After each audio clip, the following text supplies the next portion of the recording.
Welcome to The Worst Writer in the World with me, Rufus, and my troublesome, tiny, green companion. I'm nice and furry and cute. What are you talking about?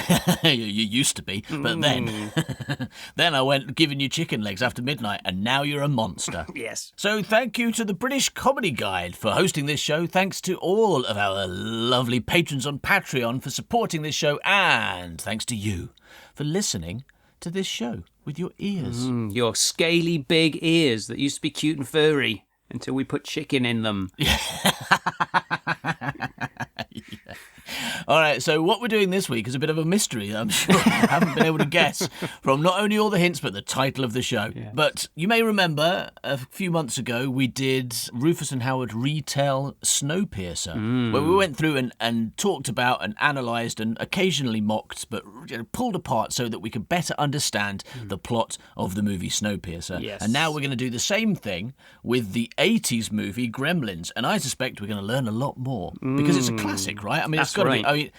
I remember really liking it as a kid, so I reckon I'm going to really enjoy it and think it's a really good film, right? It's you're going to think it's great, but you are going to affectionately mock it. Obviously, we would never be mean about the storming blockbuster that is Gremlins. Yeah, so be warned, we will spoiler everything, every single detail in Gremlins. You'll probably enjoy this more if you have seen the movie at some point, but to be honest, you don't have to because we are literally going to explain every single thing that happens. If you don't know where Phoebe Cates' dad is, don't listen to this.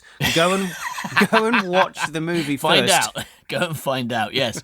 And on that subject, we do need a quick content warning. In this episode and the next one, there will be some discussion of suicide, but that is only in the context of how the movie Gremlins discusses it. All right? So really, we're only discussing what the content of the movie is. So be ready for that. All right, I'm going to go away and watch Gremlins, and then I'll tell you what happened, shall I? Yes, please.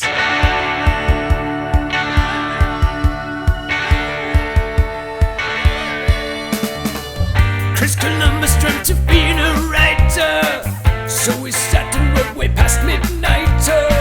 He fed his mug by chicken, now it bites you. Wubba-dubba-doo, wubba-dubba-doo. Worst writer in the world, worst writer in the world, worst writer in the world, worst writer in the world. He's a popular writer from the 80s who then went on to direct Harry Potter. So, Howard, Hello. what's your favourite movie from the early 80s about cute creatures that turn into monsters? I would have to say that it is Critters. That's I don't know if I've ever seen that. I remember seeing the cover. It was always really looked like a Gremlins rip-off, but I don't think I ever watched it. Did you? I did, yes. Was it good? It's kind of you've got to see it, actually. It's pretty great. And it's not... They'd played on that, but it's not about cute things becoming evil. They're just evil, but they are little furry things. But they come from outer space instead. Instead of a Chinese man's shop. Yes. Yes. Yeah, I think outer space is a better origin. Ask yourself which is more realistic out of those two movies. Yeah. Well, Howard, would you like me to remind you in detail of the plot of the movie Gremlins? You can have a go. Say yes, because I'm going to. You can have a go, but you don't need to, because I already know it inside out, because I've seen it so many times. You might think that, but maybe I can surprise you with a few things you haven't noticed about Gremlins, or maybe not. We'll find out. All right. Now, this one doesn't have a helpful carriage structure like Snowpiercer, so I split it into different parts, and I split it into different Gremlins. No, that would be what you'd need to do with Gremlins 2, which that's all it is. Gremlins 2 is kind of basically a big train with a load of gremlins on it, so it's almost following our rules. It's a building, you go to a different floor, and there's a spider gremlin on this floor, and here's vegetable gremlin. Exactly. What is a lift other than a train that goes up?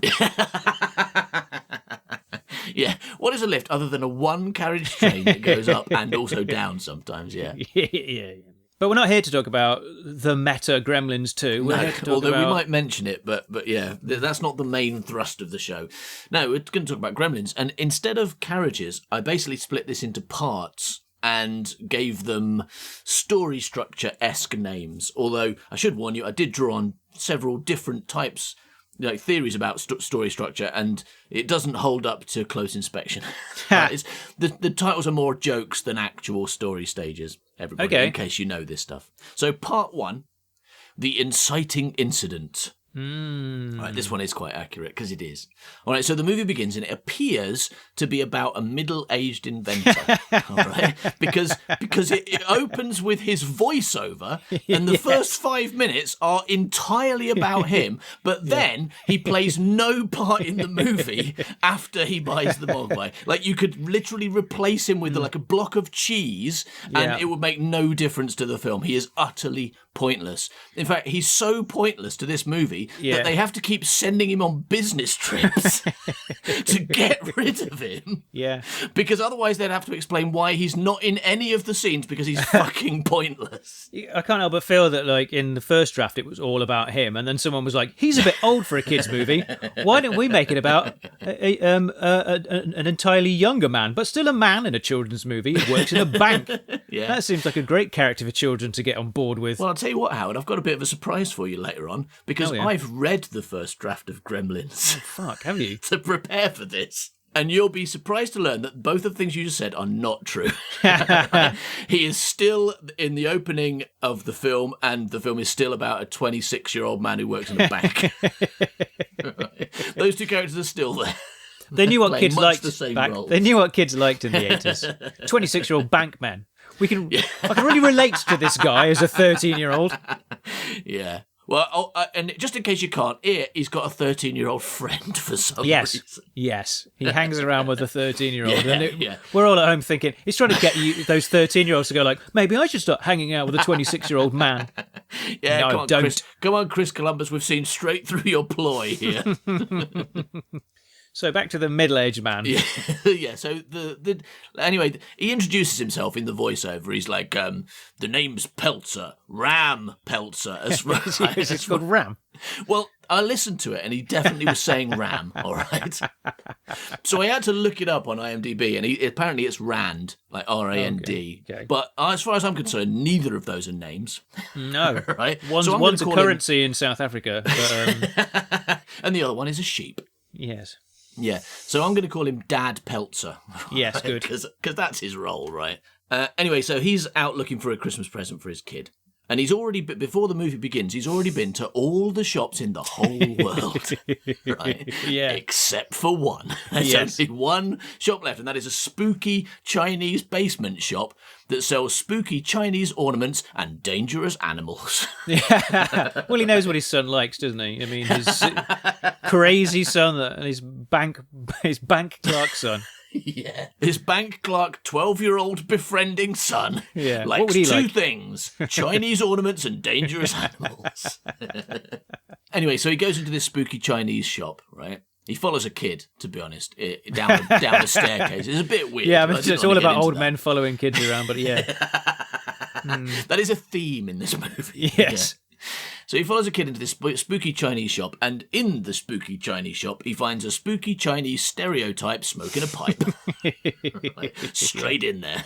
And Dad Peltzer just looks around a bit, right? He walks around the shop a bit, and at one point, he points at some candles and says, "Are these things real?" It's really odd, right? I'm pretty sure that's I'd watched it twice. I'm like, he's definitely pointing at candles. They're lit and everything. And are these things real? And no one answers him. Like, they just ignore it. It's such a stupid question. They're always like, yeah, probably just skip that. But I'll tell you what, I watched the deleted scenes, and actually there was a deleted scene that goes before this opening scene. Really? Because in the first version, they didn't think this was racist enough. Oh, they're like, I reckon we can get a bit more racism in this. So they've got they've got a scene where he's in a different shop before he goes to this shop, and it's another shop in Chinatown, but there's a Chinese woman working there And they've obviously written her to be a kind of ridiculous Asian character. She doesn't speak English. She's speaking Chinese the whole time. They've written her to be kind of ridiculous. And he's like trying to find a present for his son. But I think the reason they cut it is the woman they cast to play the part is fucking hilarious. She's amazing. Oh, why? So she doesn't look ridiculous. She kind of makes him look ridiculous. She's there talking in Chinese, but she's fucking hilarious. And she's just like picking things up and like, what about this? And the way she does it is wonderful. And she just keeps picking random things up. And he's like, no, I don't want a dragon made out of paper. Well, why did you come in my shop? Yeah. Why did you come in here? Yeah, it is that. You want a PS5, go next door. To the future. To the future. To not Chinatown, basically. Yeah, and not now. And yeah, it really feels like they didn't want to make the dad look ridiculous, but this woman's performance absolutely does because she's so funny. So they cut that and just cut straight to the spooky old Chinese man. So we're in the shop with Dad Peltzer, kid, spooky old Chinese man with a pipe. And at this point, we learn that Dad Peltzer doesn't know how shops work, right? Because instead of buying something, he starts trying to sell something to the shop. Yeah. He's like, hey, I've got my bathroom buddy. Right? Do you want to buy a bathroom buddy? Hey, instead of using a regular toothbrush, why not clean your teeth with this brick? Right? Yeah. Have you ever thought about that? And he starts doing his sales pitch to sell his brick, right? And he says, imagine you're on a bus, right? And you forgot to brush your teeth, and you've got yourself a bad case of dragon breath, right? And when he says the word dragon, there's a gong when he says the sound, word dragon, a gong sounds like the kid just hit the racism gong, right? To tell him he's being racist, which, as far as I can tell, he isn't. It's not, right? Yeah. Right? Because mentioning dragons is not in and of itself racist. How you do it might be. Until you draw attention to it with a gong, then it is. Yes. Well, this is the trouble. He's not being racist, but the film absolutely is. Right? And has been for several minutes. So maybe it's just a coincidence that it happens then, and actually that's the film's being racist gong. Yeah. I don't know. Well, they used to sound it before the movie started. Maybe that guy was just late. Yeah. You know. Yeah, big naked guy to say, basically all movies are racist at the moment because the 1970s stroke 80s. You're probably just best to leave. So Dad Peltzer, he's a progressive guy, so he adjusts his language, stops using the word dragon. Right? He's like, all right, so when you're on the bus and you realise you've got bad breath, but not dragon breath because that would be racist. Right? Yeah, no, some animal we have in America instead of all these dragons you have here. Yeah. Yeah, I mean, dog breath is actually what people say, right? A serious case of gremlin breath, he should have said. Like all those gremlins we have back at home. Yeah, no, so he says, you're on the bus, you've got bad breath, what are you going to do? Obviously, you're going to brush your teeth with a brick. Yeah. All right, that's the solution. I can sell you a brick. I've got one right here. And it's at this point that he hears a strange squeaking noise from the back of the shop. Yeah, and goes to investigate and finds a mogwai, a creature like nothing he's ever seen before, and immediately, without question, wants to buy it.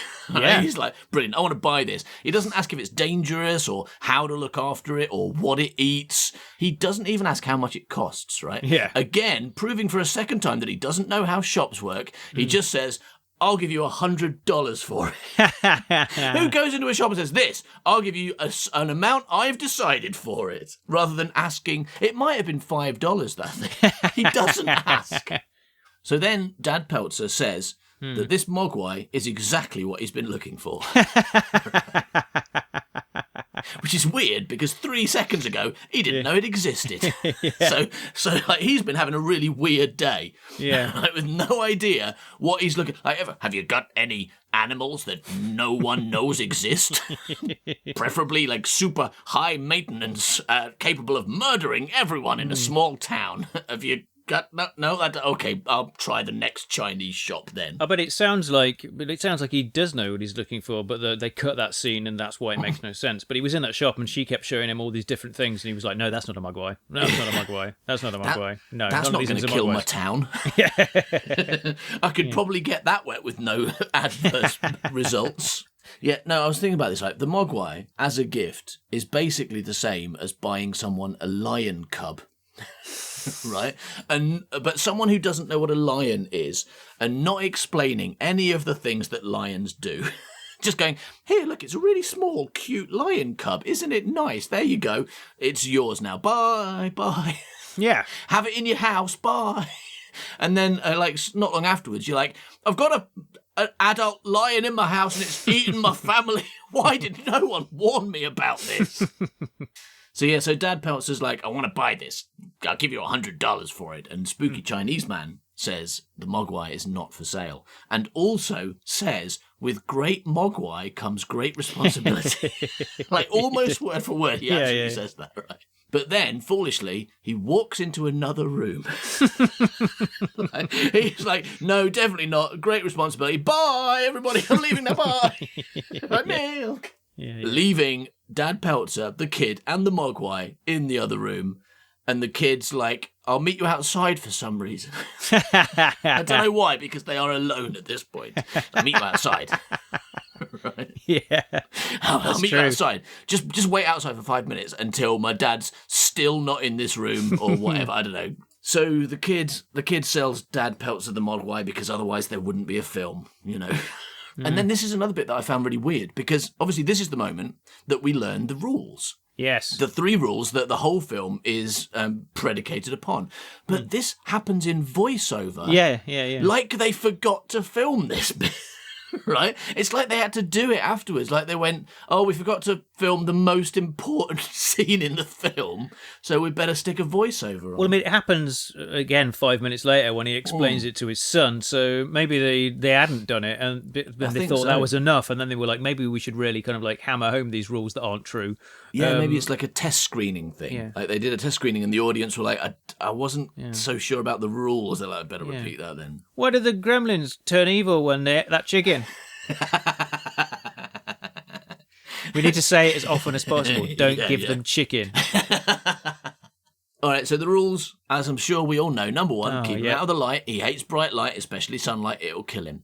Yeah. Number 2, keep him away from water. Number 3, most importantly, no matter how much he cries, no matter how much he begs, never feed him after midnight. And no one explains or asks why or what will happen if you break these rules. Yeah. It's like, keep him away from water. Okay, so he doesn't drink. So he's a mammal that doesn't drink. Okay, fine. Yeah, no problem. Bye. Doesn't sweat.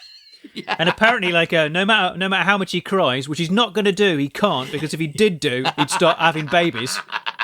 Yeah, no matter how much he cries and has babies, don't feed.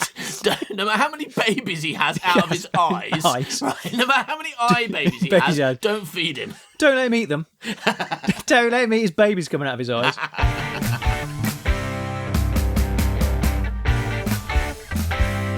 Part 2, The Ordinary World. Also known as Hill Valley from Back to the Future. And apparently it actually is. It's the same set. Yeah, it looks and like it really looks like it. I mean, you notice immediately, like, this is Back to the Future. And then I read, no, yes, it is. You are correct about that. Yeah, the ordinary world. A really long sequence of ordinary world. Let's introduce you to a load of characters that are entirely irrelevant. Some of them you're only going to meet once and are never, ever going to be in this film again. Yeah, this is a really long section. But the first character we meet is an important one because it's the hero, Billy. Bye, Billy. What do you mean you can't understand what he's saying? He's speaking fucking English. Yeah. Oh, Chinese man, you can understand what he's saying. Bye, Billy. yeah. I can understand that when someone says Billy, they might mean Billy. Yeah. I'm a fucking Chinese genius, me. Mysticism. We meet the hero, Billy, whose car won't start. Yeah. And his neighbour arrives, right? His neighbour turns up to tell him that the reason his car won't start is because Billy didn't vote for Trump or something. Yeah, that's right. Yeah, I remember that. Yeah. That's what happens here. Yeah. I tell you what, this fucking character, I'm going to talk more about him, but this character, racist neighbour character, is, I mean, at this point, it seems like he's just an annoying racist. That when he's introduced, you're like, oh, annoying racist character. I understand that. No problem. I understand it, but apparently the film doesn't. Is not familiar with this archetype and fucks it up all over the place, especially in Gremlins 2, all right? So Billy, unfortunately, can't drive to work, so he has to walk all the way All to the the way. other side of the square. It's like, Oh no, I'm gonna. And he's like, and this, I know this from a deleted scene as well. He's like 17 minutes late for work, right? Because apparently he spent 17 minutes in his car going, it won't start. I'll have to walk over there. there. How Yeah. will I manage? It's crazy. Okay, dog, let's go to work. Yeah. Because God forbid you leave it in the garden or something. I mean, it's a fucking Or in your dog. house. Yeah. It's Or a with your dog. mum. His mum doesn't appear to work, right? She's at home when he's at work. We know Hey, this. being a mum is a full-time job, okay? Absolutely, unless your kid is 26, at which point it probably stops being a full-time job. Yeah. So he takes his dog to work. He doesn't explain why, because no one explains anything in this movie. They just do things. And sometimes other people get annoyed with them for doing things, but they never say, oh, I've got to bring my dog to work because... I've got no reasons for this. I've got to bring my dog to work because I've got to upset the Wicked Witch of the East, right? Basically. Yeah, it is very much a plot device, right? Because if it's not there, this evil, mean capitalist woman Yeah. has nothing to get annoyed with. The most outrageously, unnecessarily evil character in cinematic history. It's like, why? Yeah. But before we meet her, we meet another woman, Ah. which is love interest Phoebe Cates, Hooray! who is playing someone called Kate. Right? Yes. So I'm going to call her Phoebe Kate for the Yes. for the rest of this time, because otherwise I'm going to get confused. All right. And it's brilliant because when she first appears on screen, it does this wonderful old movie thing of the music immediately changing to attractive woman music, just in case we're confused and don't know that she's an attractive woman. Yeah. And then after that, we cut to outside. And the music changes again to tuba music. Right? No, she's always welcomed by the theme tune to Rhubarb and Custard, basically. It's like, waddly wow, waddly wow. It That's is. what happens, It's like, right? "Brum, brum, brum, brum, brum." As she walks down the street, it's like irritating evil woman music.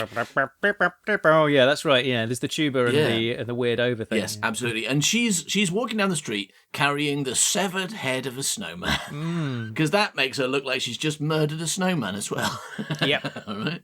And she's the antagonist for this section, Mrs. Scroogel.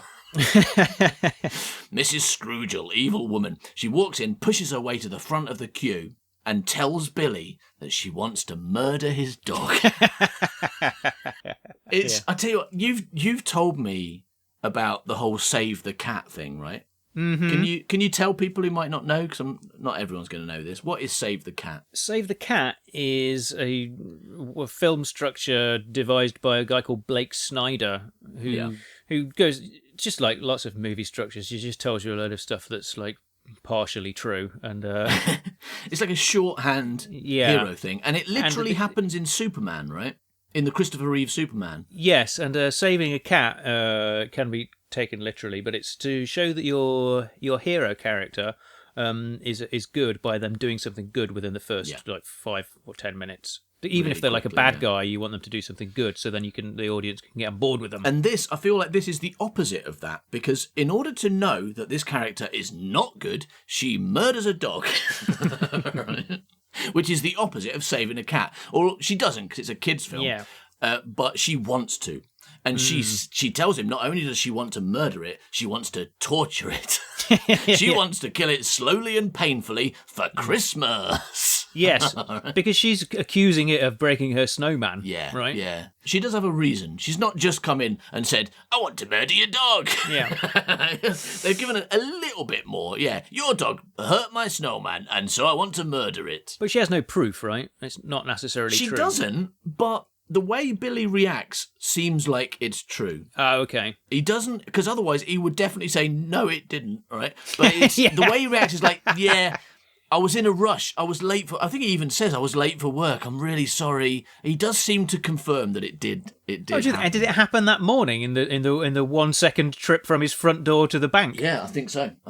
So her snowman must be like, like just, between that 1 meter, right? Yeah. The 1 meter from his front door to the bank, there's a ceramic snowman It's there. her snowman, yeah. It's a really bad place for her to put it. It's almost like she was setting him up for this.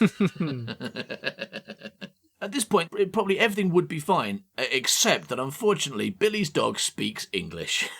Yeah. Right? Because it can hear what she's saying. And also, it can untie knots. Yes. Because it unties the rope, tying it to the dog hook beneath Billy's desk, jumps up and attacks her. Right? It leaps on her, attacks her, she falls to the ground, and Billy gets it off. And then just after the dog attacks Mrs. Scroogel, right? Yeah. Billy tells her that his dog would never attack her.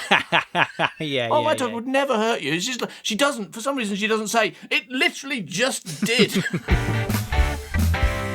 Cut 2.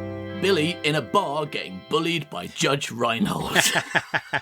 For some reason, right? Yeah. This is the second time we see him in this film, and also the last time we see him in this film.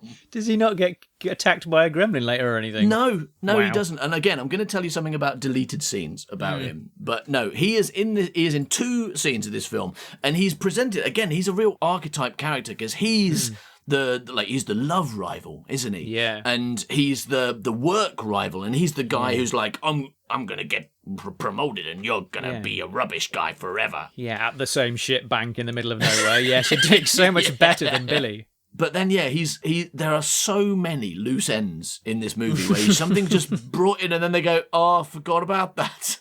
But yeah, no, I watched the deleted scenes and he gets 2 more scenes that are deleted, and that's why it's still not much. It still would have been a pretty rubbish, pointless character. But he's in a scene, another scene at the bank. Yeah. And then at the end, you remember at the end where they go and hide in the bank from the Gremlins, when Billy and Phoebe Kate go and hide in the bank, right? Yeah. They hear a voice from the bank vault, and they open it up, and Judge Reinhold has locked himself in the bank vault. Clever. Away from the Gremlins, but also, in that time, he's gone mad, right? He's gone movie crazy, and he's in there, and they're like, oh, where's the keys? I'll let you out. He's like, don't let me out, they'll get me. I'm too crazy now. And he's acting all wide-eyed and like, you've come to take my job away and stuff. He's absolutely, in no time at all, he has lost his mind. Wow. It's really weird. Yeah. I guess that, I mean, like him and Mrs. Scroogel and everything, they are all boxes ticked in a kind of like screenplay, you know, we've got to have this thing, and then it's like, no, you don't. Just get to the fucking Gremlins. The Gremlins are the antagonists. You don't need 12 more. You don't need 4 others. So then Billy goes home, right? He finishes work, he goes home. And when he opens the front door, a sword falls off the wall. And we can call this Chekhov's sword. Yes. Cut 2. Billy's mum is making dinner. This is one of several scenes where we get to see Dad Peltzer's shit inventions, which have no bearing on the plot whatsoever. All right? Seriously, like even in that famous kitchen gremlin murder scene, Mum Peltzer uses exactly none of the dad's inventions to kill gremlins. There is no reason for his inventions. They're just window dressing. What They're just about there the to kind of cheer Dad things up. Peltzer's microwave and Dad Peltzer's mixing bowl? Blender. Blender, yeah. Well, they work. I suspect the fact that they work proves that they are not his inventions. Okay. And also, all his inventions are slightly weird in some way, right? Yes. No, there's no reason for them whatsoever. But we do get to see one because Billy helps to make dinner by using Dad Peltzer's egg smashing machine. All right? Which, it's a and great when it one. smashes an egg, it is amazing because when it smashes it, it goes for cork. It goes for cork. Yeah, it's for amazing. Every egg it destroys. I mean, they are. The thing is, I love the fact that he's a shit inventor. It's brilliant. It's hilarious. But most films, I think, would have cut that out because they would have made it intrinsic in some way. They would have made it somehow relevant to the plot. And there's a lot of opportunities to. I think that's true, and you would, but maybe that's the reason that joy has gone out of films now, is that everything has to mean something and have a reason, rather than just have a crazy inventor for no good reason whatsoever. Yeah. I mean, and this film is set in Hill Valley. which is a film about a crazy inventor, but that film is about one of his crazy inventions, right? That's what I'm thinking. Because, I mean, also, he makes a lot of inventions that are basically murder devices. I mean, his bathroom buddy has like a razor that comes out of it. Later on, he plays with a kind of hammer, an automatic hammer. Oh, yeah. No one uses that to kill a gremlin. That's true. And at no point at the start of the movie does he, an inventor, create a gremlin. And then even though it's he's his the fault. one who gets it. Yeah. Yeah, no. There are so many ways that could have been what the film is about, but it's not. It's pointless, and he's pointless, and his whole job is pointless, and there's no reason for him to exist in this film. Yeah, he just got to do that voiceover, hasn't he? No, a useless voiceover. Here he is. Hello, I'm a minor character in this film. Yeah, and I've got an amazing story to tell you that I'm not in. Not in, and I wasn't there, and I don't know how I know it, really. I wasn't there at the time. I'm just guessing. Yeah. And the mum character, Mum Peltzer, says, "Oh, Dad's machines, they work so well the first couple of weeks," which is also something we're told, but we never get to witness. But anyway, then Dad Peltzer gets home and also knocks the sword off the wall, because I don't know if the door is one of his inventions as well. Right. It's not difficult to put a fucking nail in the wall, is it? Unless your invention is that weird hammer he's made, yeah. Oh, I mean, yeah, it probably maybe is, he yeah. used that hammer to do it. Yeah. Yeah, that's probably why. That makes sense, yeah. So there are reasons, you see. There you go. No, neither of those Subtle things need to happen. foreshadowing that hammer. No, the sword is. The hammer comes much later. We haven't seen the hammer yet. I referred to it, but that comes much later. Okay. That's subtle aft shadowing. yeah.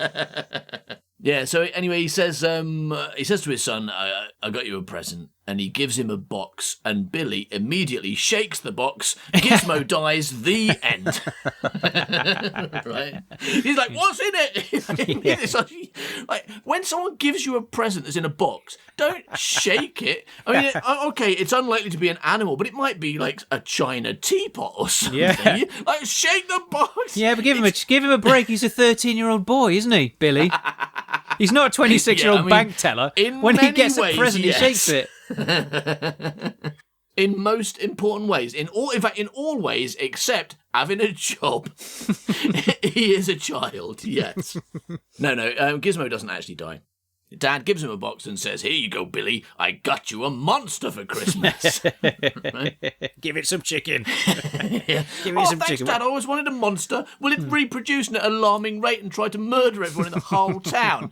You bet it will, sport. Oh, neat. Right. That's basically what this scene is, right? Yeah, sure. No, but I'll tell you what does happen, for real. Yeah. He gets the Mogwai out of a box. It's got the famous, like, putting its hands up moment, and it comes out of the box, and he takes it out of the box, and the dog licks him. Yes. And he immediately gives birth. Yeah. Or not, because apparently dog spit is not getting wet. Those famously dry Doesn't tongues count. dogs have, don't they? Yeah. Or, well, the kid says, rule number 2, don't get it wet, except with dog spit. That's fine. And also, later on we'll find out, snow is also fine. That's fine. So don't get it wet, except with dog spit and water. Yeah. Right? Yeah. apart from those two things, which are okay. Pipettes, they're bad for gremlins. Right. Pipettes and swimming pools, terrible. Yeah. Yeah. Oh, and water that you use to clean your paintbrushes. That's bad too. All right, so Billy takes his new pet upstairs, and Gizmo, which he calls him Gizmo, starts singing the theme from Mork and Mindy. Wee, wee, wee, wee, wee, wee, wee, wee. It took me ages to work this out. When I was watching it, I was like, what is that? I know it's a theme tune from the 80s, but I can't remember which one, right? I got Shazam out and I was humming it. It surprisingly didn't tell me it was the theme from Mork and Mindy. But at one point I went, hang on, Mork and Mindy. And I went on YouTube and I was like, theme from Mork and Mindy. And it is absolutely the same music with a couple extra notes. Yeah. That's different. That means it's not it. It is absolutely it. Try watching either of those things and not thinking of the other from this point on in your life. It's the same. And then Billy decides to repeatedly shine bright lights at him, like 3 or 4 times, which I feel doesn't bode well for the other rules.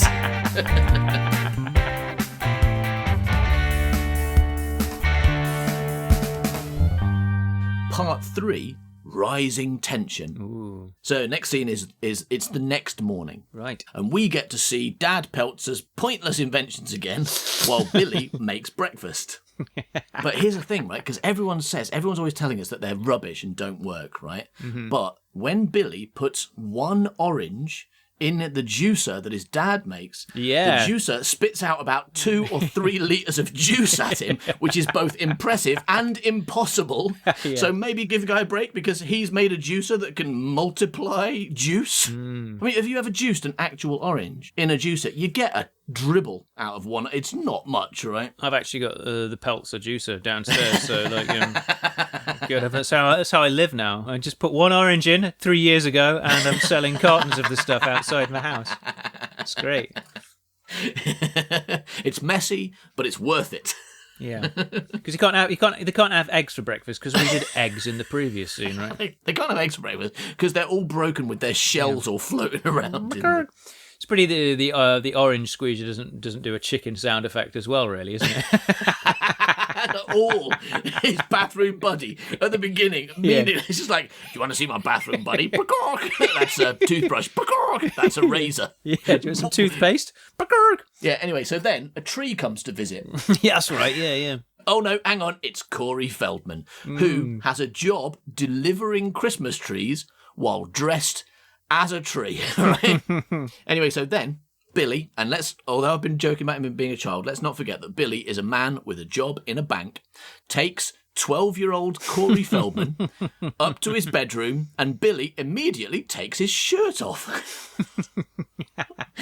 Everything is fine. Everything is fine here, everybody. Don't worry about it. And then Billy shows Corey his mogwai. Really Everything's hairy. fine here, everybody. Don't worry. Everything's fine. Do you want to see my hairy mogwai?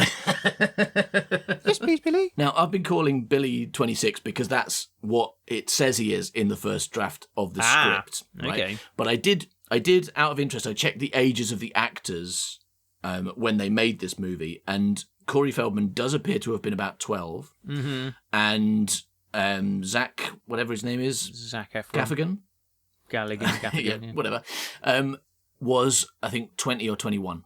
Right. When they made this. So that it is a pretty significant age difference for them to be budding around. Anyway, so Corey Feldman immediately spills water on Gizmo. That's what he's there for. I've brought you a tree and I'm going to make mogwai. That's what I'm here for. Take me upstairs, please. Gizmo freaks out and shoots a load of tribbles out of his back. Yeah, he does, yeah. Right. And they unfurl into more mogwai, but evil. Right? Yeah. Already evil, yeah. Yeah, that's the weird thing about, like we were saying earlier, that it's a good idea to have cute, harmless mogwai that then you make a mistake and suddenly they're evil gremlins. But that's not what this film does. This film has one cute, harmless mogwai that then spawns some evil children. Yes. That are fluffy at first and then reptilian afterwards. And he knows as well. Always evil. Yeah, and he knows, doesn't he? Yeah. Mogwai, Gizmo Absolutely. knows that they're evil immediately. He's like, oh shit, they're evil, I can tell. Probably because all mogwai are evil and he's the exception. Right? So it's not about cute, fluffy things becoming evil. It's about evil, fluffy things getting superpowers. Yes. But he's just a kind of like vegetarian version. Yeah. He turns down the food after midnight. He doesn't want to get superpowers because he knows it's always after midnight, so he's like, I'll never eat. Because I don't drink water because that makes me have babies, so I'm not going to eat chicken either because that makes me thirsty. Go gremlin. Yeah, it makes me gremlin eyes. Gremlin eyes. So basically, Corey Feldman accidentally makes a load of mogwai, says he wants one, but then within about 8 seconds gets bored of them and reads a comic instead. Yeah. Doesn't like them anymore. Yeah, this new species that can asexually reproduce despite being a mammal, right? Out of its and immediately have what appear to be adult babies. Yeah. That can speak. Yeah. Right? He's like, boring. Give me some Superman comics. You know what? That's what kids are like, though, isn't it? You know, they soon get bored of. I don't think they are. They soon get bored of things. Oh yeah, but boring things, but not Mogwai. What a kid would be doing would be like, I want to do that again. Yeah. I want to make more. It would be like you wouldn't be able to stop. What them happens from, if we give it some chicken? Wait a minute, you said you're not supposed to feed it after midnight, but we weren't supposed to put water on it, and look what happened. Let's find out. Let's find out what happens when you feed it. Is it after midnight? Yeah, it is. Of course it is. Okay, let's give it some chicken. It always has been. Oh, I turned into a chicken. Quick, get the chicken breaking machine. So here's a question, right? Is it about those? Is it about that woman and her kids that are going to get thrown out on Christmas Eve because they haven't paid their rent? No, I forgot about that. Just a little moment. Yeah. Well, you know what to ask Santa Claus for, then, don't you? A new house. Yes. No. Here's my question, right? Yes. Considering that all those new Mogwai who later turn into evil gremlins are actually evil Mogwai as well, right? So if Gizmo, a nice Mogwai, turned into a gremlin, would he be a nice gremlin? The famous question, philosophical question, of course. If a nice Mogwai eats chicken in the woods, does it become an evil gremlin? Cut to Dad's workshop. He shows Billy his bathroom brick because he's added knives to it. Yeah. So now, if, while you're on the bus brushing your teeth, you remember that you haven't murdered someone yet this morning, you can do it with your bathroom brick. That's good.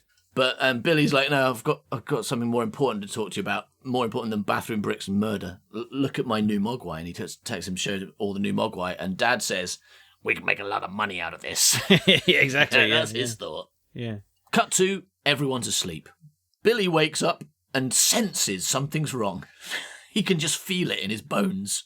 And it's appropriate that it's in his bones because the Mogwai have taken his dog outside and strung him up in Christmas lights. What? When they're still just Mogwai? Yeah, that's not a gremlin thing. How did they do that? Their little stumpy legs. How the fuck did they do that? Yeah. Billy saves the dog, and in the kitchen we see the dad playing with his automatic hammer device at this point. The ideal thing to murder a few gremlins, you might be thinking. Yeah. But we never see this device again. It's just there. All right, cut to the next day. Billy takes one of the Mogwai to a middle school teacher. Yeah. Right? Yeah. And no one knows why. And he acts like he's got a good relationship with this guy that he was probably at school, like he was his teacher 8 years ago. Yes. Or if he is 26, like 13 years ago.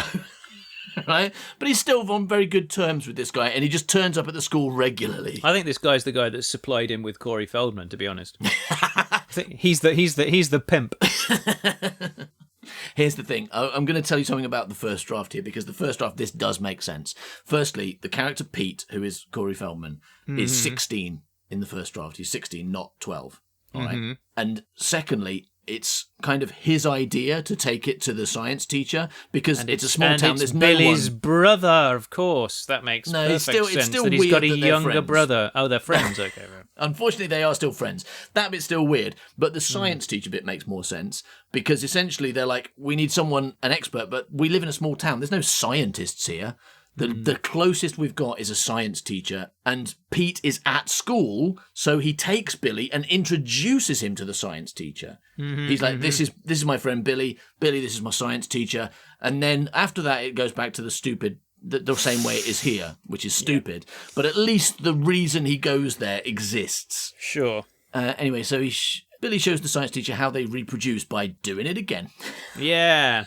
As you said, he pipettes the Mogwai and makes some more. And he's like, by the way, this is rule number 2 I'm breaking at the moment. Yeah.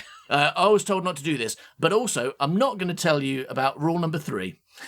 I'm just going to leave this with you, and I won't mention rule number 3 because that will ruin what's going to happen later. So, I mean, there's no point in me telling you because I don't know what happens. I've not experienced it yet, but I can tell you if we don't turn those lights off, it is going to die. So he tells the teacher 2 of the 3 rules, but not the 3rd one. And the science teacher says, leave it with me, I'll run some tests on it. What does he mean? He's a middle school science teacher. Imagine if we'd gone to one of our Castle Rock science teachers, right, with a creature that no one had ever seen before and said, here, look, it reproduces asexually instantly and has adult children out of its back, right? And our teacher had gone, yeah, I'll run some tests. What would he have meant? What you've got Bunsen burners and test tubes and nothing else. What are you going to do? I guess it depends which teacher, because one of our teachers was like very religious, so maybe he would have run some religious tests on it. Yeah. Yeah. Well, they're school teachers, so when school teachers talk about tests, they mean multiple choice. Yeah, right, yeah. Right? End of term tests, finals, So he's probably going to set a written test for this Mogwai to see how clever it is and discover that it can read English. Yeah. That's just innate. Yeah, that it's smarter than any of the kids at the school because it's carrying the race knowledge of every single Mogwai that existed ever before it. All right, so I've already mentioned this to you, but I think we really need to discuss this. All right, there's a very important question that this movie raises that I don't feel anyone has really properly answered, which is, how old is Billy? All right, because I've told you the script, this first draft of the script says 26. Information from the film, he has a 12-year-old best friend. He knows his middle school science teacher well and can just walk into the school anytime he wants. He has a pet dog that he can't leave behind like a child does. And a dad who really cares about getting him the right present for Christmas so he doesn't have a tantrum. Yes. He loves comic books, but he can drive. He can go to a bar alone. He works in a bank. He is played by a 20-year-old man. Yeah. His dad's 80. I don't know which of these two things I should be looking at. It's like half of the information about him tells us that he's 12 and the other half tells us that he's an adult man. And I've got a theory about this if you want to hear it, right? Oh, yeah, absolutely. You know how Hollywood movies and American TV as well does it a lot? When they need teenagers, they cast people in their mid-20s to play them a lot, right? Yeah, they used to. They're not so much now. It still seems like a thing. I know they do. It's not ubiquitous anymore, but it's still a thing that happens, right? Yeah, but the days of Beverly Hills 90210 are kind of like long past. Like Luke Perry was like 50 playing a 12-year-old. Yeah. And I'd say it was even worse before that, right? Because in the 80s it was terrible. It was just all these adults playing, and they're like, you start to feel like that's what teenagers in America look like. Never more weirder than in the movie Superman, of course. Where they get a man as old as Christopher Reeves to play his younger self. Yeah, that is weird. Yeah. It's like instead of watching this movie and thinking that this character has changed ages, I think he's changed faces because he appears to be exactly the same age but looks very different. Yeah, no, so it was quite normal at the time to cast people much older than the characters they were playing when they were playing children or teenagers. Yep. I think basically Hollywood got confused. Yeah. Because as I said, there's a lot of stuff in the script that shows he's not a child, but there's also a lot of stuff that says he is. And I think the writer of this had just been watching a lot of TV and movies and just kind of forgot the difference between children and adults because it was really confusing watching TV and movies at the time. And they were like, well, children are 50 years old, right? So why wouldn't a 12-year-old have a job in a bank and drive? Yeah. You know? Yeah, you're right. So I think this is like maybe the culmination of that habit and how it affected some people. But unless they put a load of those scenes in afterwards, they're like they cast this man and he's supposed to be a 12-year-old and he's got his scenes with his best friend and everything, and then they were watching it back going like, hold on a second, these are both 12. He looks really old. Quick, give him a job in a bank. Give him a job in a bank that's not important and won't, pay any further part in this movie. Meaningless, yeah. I really thought that it must be something in the redrafting. At some point he was a child and they changed it, but they didn't change everything. But I read the first draft today and it is exactly the same. That is one thing that is not different. He still has a young friend and he's still... He still has the same relationship with his dad. Well, the weirdest thing is that it says it in the script he's 26, because that just it's just crazy. Because if you're going like it's Zach Galifianakis, whatever he's called, as a 21-year-old playing like just out of college, like 18, 19. and this is his brother who's 12, then it's all fine. Yeah. And he still Why remembers isn't his it science brother? teacher. Yeah. But no. He knows his science teacher because his brother's still at school. And so he's like, yeah, he used to teach me years ago, but I still know him because my brother is still at school now. You're right. If it was his brother, there's no problem. There's like 10 problems are immediately solved with that. You should have script doctored this movie. If only you hadn't been 3 years old at the time. Cut 2. Billy goes to a bar to pick up Phoebe Kate for unclear reasons. Because he hasn't asked her out yet. He's going to do that at the end of this scene. Oh, yeah. And the racist is there drunk. Okay. And the racist, being a racist, starts talking about racism and saying that foreigners like to put gremlins in things. That's his theory. Oh, foreigners, they put gremlins in things. You're like, all right, fair enough. Yeah. Whereas we Americans, we like to put things in gremlins, and I'm going to do that later on. Ooh, luckily gremlins. Yeah. Knives if you're Billy's mum. Anyway. Okay, Billy's mum also puts gremlins in things. She puts one in that mixer and one in a microwave. She does both. Yeah. There you go. There's a lesson for that racist. Everybody puts gremlins in things, my friend. Yeah. And that racist could do with a lesson because he doesn't get one otherwise, all right? Because this film really, like, as I said at the beginning, it seems like it's presenting him as wrong because he's a racist and being racist is bad. But the thing he keeps saying is that gremlins exist. Right? Yes. While being racist, and he is correct about that. So what this film actually seems to be telling us, like the subliminal message is, your annoying neighbour who's always complaining about immigrants and how they destroy the country in various stupid and obviously made-up ways. Well, turns out he's right, canon. Right? That's what the film's message is. Thanks, Gremlins. Thanks, Gremlins, for proving racists right, because they know no monsters exist. Yes. It's really weird because he is such a familiar archetype of look at this ridiculous racist character, but then he turns out to be right, and it's so troubling. Cut 2. Billy and Phoebe Kate going for a walk through the least convincing snow ever. Brilliant. It looks like there's just been an explosion in a soap factory. Yeah. Anyway, so while they're walking through the fake snow, Phoebe Kate tells Billy how sympathetic she feels about the racist. She's like, he's not so bad. Maybe he's correct. And then she tells him that some people like to commit suicide at Christmas. Yes. Yeah, like to. Yeah. Her actual line is something like, some people open presents and others open their wrists. And it's horrifying. And it's kind of in the middle of a speech. There's like a line either side of it of hers, so you can miss it. I think, thank goodness, because when you're a kid, you're not sitting there going, what? Yeah. Mum, what does she mean by some people like to open their wrists on Christmas? Well, little Rufus.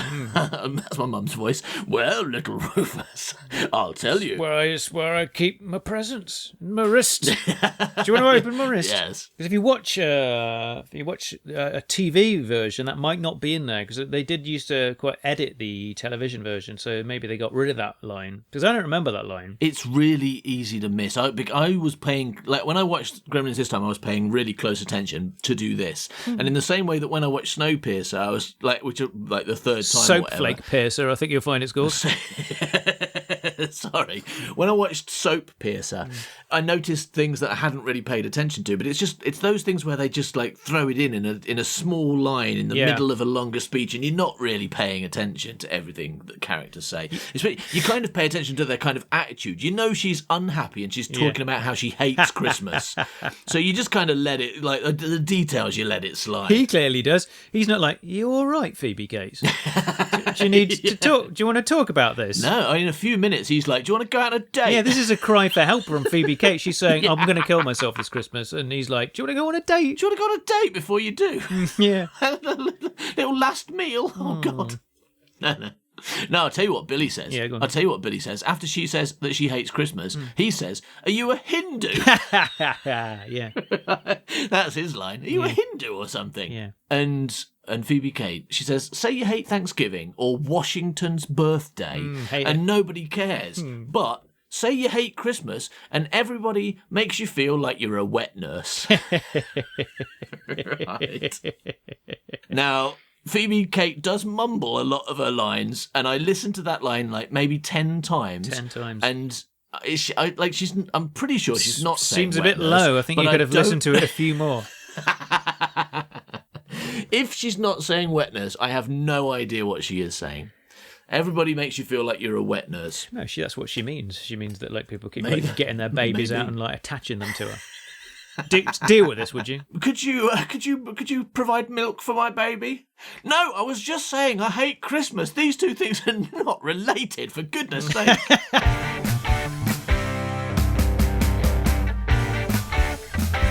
Cut to at home with Billy.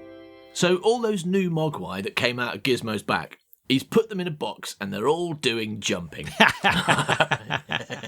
They're just staying in the box jumping. It's a great scene. That's how you can tell that they're good. Yeah, and you can tell that they're hungry as well. Because Billy looks at them and goes, "Oh, I see you're all in a box jumping. Yeah. I guess that means you want food." Yeah. That's basically his interpretation.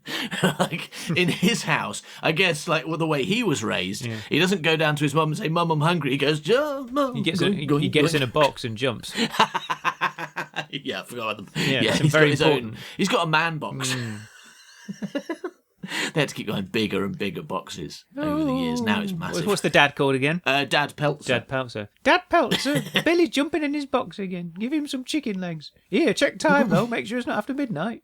It's always after midnight. Shush. Don't worry, there's a massive tub of chicken legs in the fridge at all times for some reason. Yeah. Because what happens next is Billy goes, "All right, you want food? I'll just check if it's midnight," as you did in your little improv bit there, right? But this is for Gremlins or Mogwai or whatever. Oh, it applies to Gremlins as well. I mean, I know the human rule of not eating after midnight. Yeah, or you turn into a monster. Yeah. Well, that's true for Mogwai too. So he looks at the clock and he goes, "No, it's not midnight. It's pretty close, like 20 to midnight. I wouldn't be doing it at that time. I'll be going, it's too close. You guys stop your jumping and wait, for an arbitrary time tomorrow that is somehow not after midnight, okay?" So he goes down to the fridge, and in the fridge there's a big tub with about 30 chicken legs in it and no cover. Yeah, and no rest of chicken. It's like, it does make you think, doesn't it? That like they are growing chickens with more legs than they are heads. Where are all the chicken heads? Yeah, that was certainly my thought when I saw that, when I saw him open the fridge. I was like, I bet this family in their garden is growing loads of chickens with no heads and 80 legs. Yeah. It's weird. But, so he opens the fridge door. There's like all these chicken legs in there, but like, he leaves the door open, all the chicken legs escape.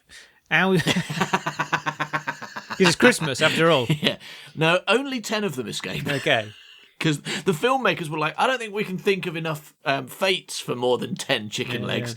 All right, the first two... ran into a Mogwai's mouth. Never came back out again. Yeah, no, these are what was not decapitated because that's head, delegitated. These are delegitated chicken legs. That's so correct. they can't run. Interesting. So so this is a family of 3 people, and they keep 30 chicken legs in their fridge for emergencies. For some reason that they don't know how to look after. They've got salmonella. I think it's just a case that a load of thulls come round and demand a chicken party. Probably it's probably what it is. To be fair, this family is very ready for an impromptu chicken party if, for example, one day they look out of the window and notice that the Daleks' drill has stopped. Right? Yeah. If that happens, they are ready, chicken party is on. But actually, that's kind of what's happening here because, of course... Is it? I haven't seen it for a long time. I don't remember that bit. Billy looks out the window and the Daleks aren't drilling anymore, so he says to the Gremlins, you can have a chicken boy. Did that. Oh, okay. Yeah, the Mogwai, that's why they were jumping up and down in their box, because they weren't being drilled by Daleks anymore. And they were like, wee, no Daleks. Right? Yeah. Billy, let's have a chicken party. And he's like, all right, and I'll go and get the chicken legs out of the fridge, which we keep there for this exact... it's not midnight, yeah? I'll give you some chicken legs. You've not cut the cord on my alarm clock, have you? No, we haven't. Jumping. Oh, well, I suppose since you're jumping, you must be telling the truth. So he goes down, gets the chicken legs, brings them up, throws them at the Gremlins without ever checking if they're the type of creatures who can eat meat. You're wrong, of course, because in one of those deleted scenes, rightfully deleted, I would say, he checks to see if Gizmo is the type of creature that eats meat. Little Gremlin-cest joke there for you. Oh, okay. I thought you were being serious. I was like, I don't remember because I watched the deleted No, scene. because that's not. I don't remember that one. No, that's not one of the rules either. Don't stick your penis in a gremlin. Is not one of the rules. No, but I was taking you literally that he actually gave what's his fucking name, Gizmo. Gizmo. That he actually gave Gremlin, Mogwai, Gizmo, whatever his name is, Steve the Gremlin, right? that he actually gave him some actual meat to see if, do you like meat like you might with a new animal? You'd be like, do you eat this or do you want vegetables or nuts? Or what do you eat? And it's all like mostly ice cream. Yeah, nuts. Mostly ice cream. So I wasn't getting your penis joke. Yeah, no. I'm sure it would have been very funny if I had only understood it. It wouldn't. It wouldn't, and I didn't even want to say it, but I felt like I had to. I felt it was my place. No, you didn't. All right. So because he tried pissing on it as well. Pardon? Because he tried pissing on it. He took it upstairs and he pissed on it, and like loads more gremlins turned up. And then he was like, "Eat my meat," and then they did. And then it turned into a gremlin. Yeah. It's like I'm doing everything wrong. Oh my goodness! I better put the light on and see what I've done wrong. Oh no! All 3 rules. Yeah, I mean, it's lucky that Sally Edmead wasn't a Mogwai. Yeah. Isn't it? Because I'm going to say, office lighting tends to be very bright, and there's all those windows on the top floor, right? He gets her wet very quickly. Does do. In more ways than one. Yes. Right? But she's okay because she doesn't feed her after midnight because she doesn't know where food goes, does she? As we've learned from her lollipop. All right, I'm going to change my thoughts. You're right. It's lucky that Henry Rollins wasn't a Mogwai because she pisses on him. Yeah. And gives him a lolly. Yeah. So he would have been a multiplied gremlin in no time. A multiplied gremlin. That's the result, right? Yeah. Anyway, so Billy gives them chicken. They really like chicken. They nosh away at it quite enthusiastically. And Billy offers one to Gizmo, and Gizmo's like, no, thanks. They all really want to turn into monsters, but I like being a cute little sellable toy for children. Yeah. I mean, he could have said to Billy, Billy, if you don't feed a fucking chicken, they're going to turn into gremlins. But it wouldn't matter because Billy wouldn't have understood a word of it because he's an idiot. Yeah, he'd have been like, oh, if only there was a Chinese man here who could understand this strange Mogwai language. Cut to school. Now, the clock on the wall says it's 2:20 a.m., but the teacher is still there, just kind of hanging out. Right? Anyway, so he decides that it's late, it's 2:20 in the morning, it's a ridiculous time for a teacher to be at school, and he goes home. But he leaves the Mogwai in a cage, in a very small cage, just within reach of a lot of food. Right? I'm just going to leave my food here. Don't worry. I mean, it's not like Billy said not to feed you or anything. Yeah. Here, have this bucket of water as well. And here's a torch. Bye. Milk. Then we cut back to Billy. Yeah. Billy's bedroom, where he's hanging out with his Mogwai. Yeah. In his bedroom, right? In his box. And we notice that Billy's clock still says 11:40. Oh, my God. But we just came from the school where it was 2:20, and that seems far too close to be in such a distinct time zone. No, clearly it's Hill Valley, isn't it? So Doc's doing something. Doc's created a time machine around the school. Now, I think what's happened is that Billy hasn't noticed that his clock hasn't moved in 3 hours. Wow. Right? He's just been hanging out. He's like, oh, wow, it's still 11:40. That's nice. I won't go to bed yet then. An hour later. Oh, it's still 11:40. I'll read some more comic books like a normal 26-year-old man. Yeah. So then they all go to bed. They've had their chicken party and they all go to bed and everything is absolutely fine. Chris Columbus dreamt of being a writer, so he sat and wrote way past midnight. He fed his Mogwai chicken, now it bites you. Rubba-dubba-doo, rubba-dubba-doo. Worst writer in the world, worst writer in the world. Worst writer in the world. Worst writer in the world.